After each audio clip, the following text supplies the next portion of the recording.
uma notícia deste ano para vocês sobre barragens no Brasil, tá? Então, para quem está chegando agora, este é o canal do Professor Poiato. Eu, obviamente, sou o Professor Poiato e eu trouxe aqui um debate sobre barragens de mineração em Minas Gerais, trazendo esse relatório que o Jornal Brasil, de fato, deu um destaque aí em julho deste ano, né? Relatório de segurança aponta que 45 barragens em Minas Gerais estão em risco. Então, gente, não bastou os 2 acidentes. A gente tem 45 barragens hoje em situação de risco, tá? 3 estruturas foram classificadas no nível mais crítico de alerta. Em Itatiaçu, Barão de Cocais e Ouro Preto.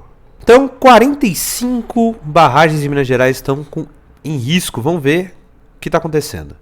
Espalhados em 17 municípios, 45 barragens estão classificadas na categoria de risco CRI alto e médio em Minas Gerais.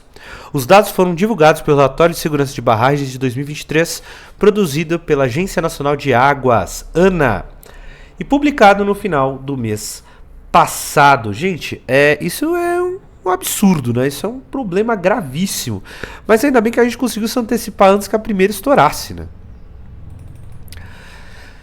Segundo o estudo elaborado anualmente, a quantidade de estruturas que necessitam prioridade de gestão de segurança chega a 229. Então a gente, na verdade, né, todas as barragens estão em algum tipo de problema. 45 estão em risco, né? Entre as localizadas no território mineiro, 3 estão em nível de alerta mais críticas, aquelas que a gente citou lá, né? Ainda existem aquelas que estão em perigo também, mas não no mais crítico, mas em perigo. Em Bocaina, Brumadinho, Caldas, Campina Verde, Brumadinho de novo, né? Campo do Meio, Guaxupé, Itabira, Itabirito, Mariana de novo, Nova Lima, Paraisópolis, Poços de Caldas, gente, Rio Acima e Santa Bárbara tem barragens que exigem atenção.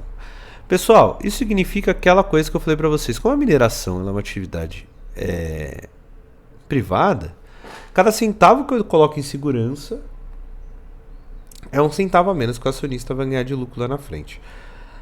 É muito provável que as empresas já fizeram o cálculo e já sabem o quanto custa deixar isso estourar. E muito me preocupa que, se para o cálculo delas, dado que a pena no Brasil é uma multa, né? É uma multa. Se no cálculo delas vale mais a pena pagar as indenizações e multas do que investir em segurança, eles o farão. E o Brasil que se abrasilere. Né? O Brasil que se vá. Por isso, lá atrás, no século XIX, um cara chamado Friedrich Engels, no livretinho chamado Direito Socialista, eu acho, uma coisa assim, ele vai falar o seguinte, que se a pena para um crime ela é monetária, essa pena só existe para os pobres. Porque para os ricos, eles podem fazer um cálculo simples.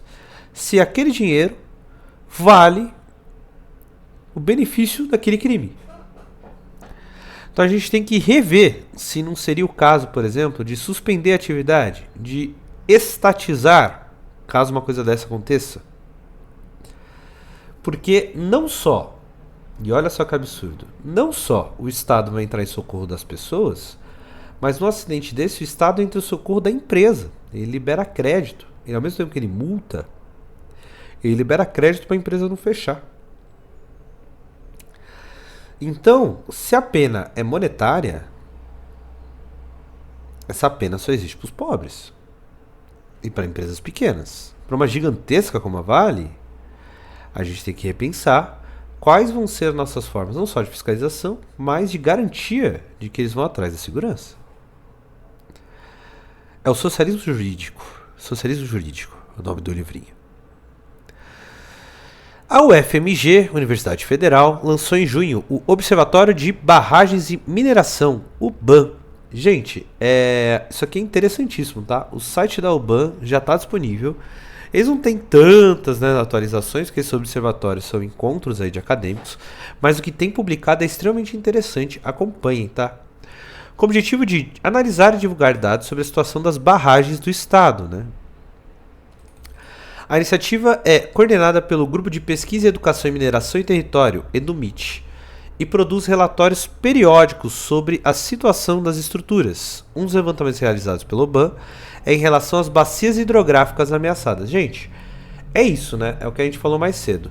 Uma vez que um grande rio, um grande corpo d'água é atingido por dejeto de minério, você vai destruir toda uma bacia hidrográfica. Toda uma área que seria alimentada para seres humanos, animais, plantas, para todo mundo. Isso se torna um problema, porque a gente não tem problema com água hoje, mas se a gente começar a contaminar todas as nascentes, a gente começa a ter, né? E são rios importantes, né? Por exemplo, o Rio São Francisco e o Rio Doce, tá? Na parte da bacia do Rio São Francisco, são 193 barragens com volume de 1 bilhão de metros cúbicos. Dessas estruturas, 80 possuem potencial de dano alto. Explica a Daniela Campolima, uma das coordenadoras do projeto. O número nos dizem muito, mas não expressam toda a complexidade que é a questão das barragens nesses territórios. Parte delas estão muito próximas uma da outra, por exemplo. Além disso, às vezes, uma mesma barragem possui volume e dano potencial alto, além de estar com nível de emergência acionado. Ou seja, tá piscando ali o sinal amarelo. A matéria acaba do nada, né? Lucas Wilker. Podia dar uma conclusão, né, Lucas? Mas é isso, gente. Barragens de mineração em Minas Gerais, 45 estão em alerta. E é uma coisa para a sociedade civil acompanhar, senão vai sobrar pra gente novamente. Tudo bem?